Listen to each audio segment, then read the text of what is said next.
안녕하십니까. 그것이 알고 싶다의 호야입니다.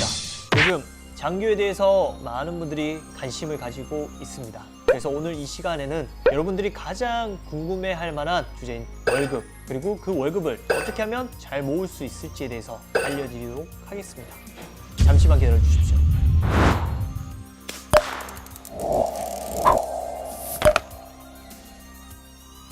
자, 여러분들이 궁금해할 만한 주제인 월급.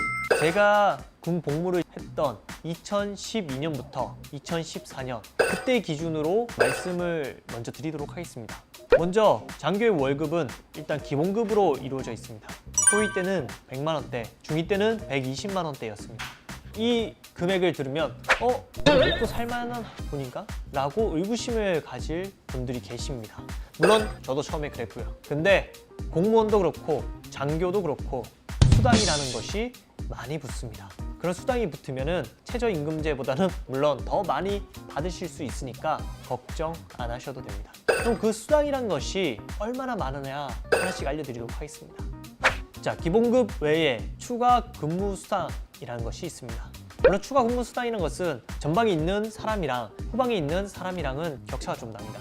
저 같은 경우에는 대구에서 근무를 했는데 20만 원 중반 정도 금액을 받았는 걸로 기억합니다. 그리고 명절 상여금 1년에 2번씩 나오고 성과 상여금 1번 나옵니다. 연가 보상비는 전반기 후반기 총 2번이 나옵니다. 기본급에 실망을 하실 수 있지만 이렇게 다양한 수당과 상여금을 통해서 여러분들의 그 실망감을 조금이라도 보완해 줄 수 있지 않을까 생각을 해봅니다.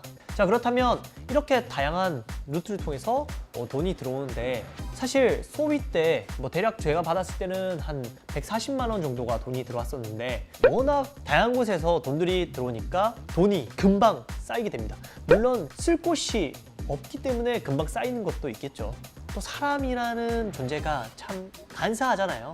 돈 좀 쌓였으니까 나를 위해서 한번 선물을 좀 해야 되지 않겠냐. 그래서 막 지르고 하면은 전역할 때 나에게 남는 돈은 없을 겁니다. 그래서 통장 3개 이상을 만들면서 분산 효과를 본다면 분명히 여러분들이 전역할 때쯤 목표한 금액을 모을 수 있을 거라고 저는 확실히 말씀드릴 수 있을 것 같습니다. 물론 저도 그런 효과를 받았고요.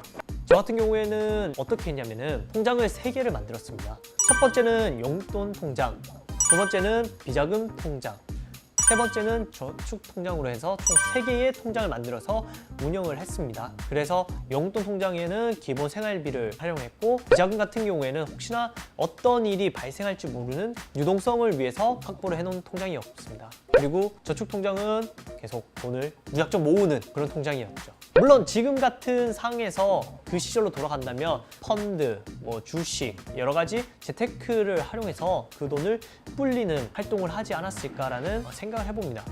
그때 시절로 돌아갈 수 없겠죠. 저는 전역할 때쯤 약 3천만 원의 돈을 모아서 나왔습니다. 그리고 그것을 세계일주 그리고 책 출판을 하는데 다 사용을 해버렸습니다. 나름 유익한 곳에 썼지 않았나 그런 생각을 해봅니다. 저와 달리 전방에 있던 친구들은 돈을 쓸 수 있는 곳이 제한이 됐기 때문에 많게는 5천만 원 이상 모으는 친구들도 있다고 들었거든요. 그래서 여러분들이 어떻게 하냐에 따라서 많은 돈을 모아서 나올 수도 있으니까 인간하기 전에 미리 어떻게 돈을 모을지를 준비해 간다면 유익한 돈을 모을 수 있지 않을까 그렇게 생각을 해봅니다. 오늘 월급과 돈을 어떻게 모아야 되는지에 대한 이야기를 한 이유는 제가 잘 모아서 여러분들에게 얘기를 하는 것이 아니라 제가 못했기 때문에 여러분들이라도 이번 컨텐츠를 보면서 좀 더 잘 모았으면 좋겠다는 생각으로 제작을 해봤습니다. 그래서 많은 분들이 본인들이 원하는 금액을 모아서 그것을 발판 삼아서 더 성공적인 삶을 살았으면 하는 바람에 이번 컨텐츠를 만들어 봤으니까 제 이야기를 새겨 들어주시면 감사하겠습니다. 다음에도 여러분들이 궁금해할 만한 장교 이야기를 가지고 또 오도록 하겠습니다. 그때까지 모두들 행복하세요. 안녕.